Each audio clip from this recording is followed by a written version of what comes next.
Bonjour, alors dans cette vidéo, on va voir les règles concernant les opérations mathématiques lorsqu'on a les chiffres significatifs. Donc la première règle, c'est celle qu'on va utiliser le plus souvent, qui est la règle de la multiplication ou de la division. Cette règle nous dit que le résultat ne contient pas plus de chiffres significatifs que le facteur qui en a le moins.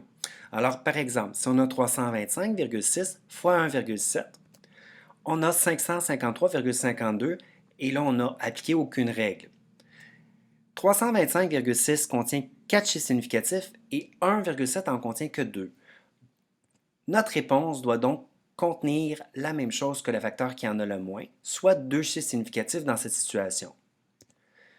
Maintenant, pour écrire avec 2 chiffres significatifs, on va garder les chiffres les plus significatifs, ceux qui sont à gauche, et donc on va être obligé de se mettre en notation scientifique dans cet exemple-ci. Donc 5,5 fois 10 à la 2. Parce que si on écrit juste 55, 55 et 553, c'est pas du tout le même ordre de grandeur, ça ne fonctionne pas.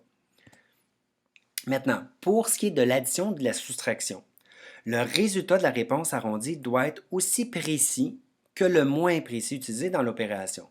Donc, ça ne fait pas intervenir les chiffres significatifs. Alors, on a 3 grammes plus 22,01 grammes.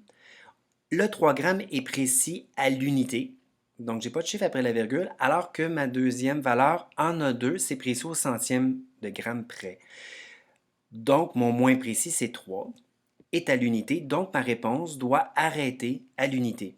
Et maintenant, ben, ça fait que mon 35 contient 2 chiffres significatifs, mais je n'ai pas appliqué la règle des chiffres significatifs parce que sinon, je n'aurais gardé qu'un, ce qui n'est pas le cas. Pour les opérations multiples, on va faire attention ici parce qu'on va faire quelque chose dans le cours.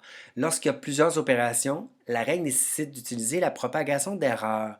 Mais nous ne verrons pas cette règle-là dans le cours. Vous verrez ça quand vous serez au cégep. Alors, ce que nous, on va faire, pour des opérations multiples, on va faire, quand il y a plusieurs opérations, 1, on va effectuer toutes les opérations sans effectuer d'arrondissement. Ensuite, on va appliquer la règle de l'addition, s'il y a lieu, afin de déterminer le nombre de chiffres significatifs de ce résultat. Et finalement, le résultat doit contenir le même nombre de chiffres significatifs que la valeur qui en contient le moins. Finalement, c'est la règle de la multiplication ou de la division. Donc, par exemple, si on a Q égale MC delta T, on a 100,0 fois 4,19 fois 35,5 moins 29. Alors, on fait le résultat sans l'arrondissement.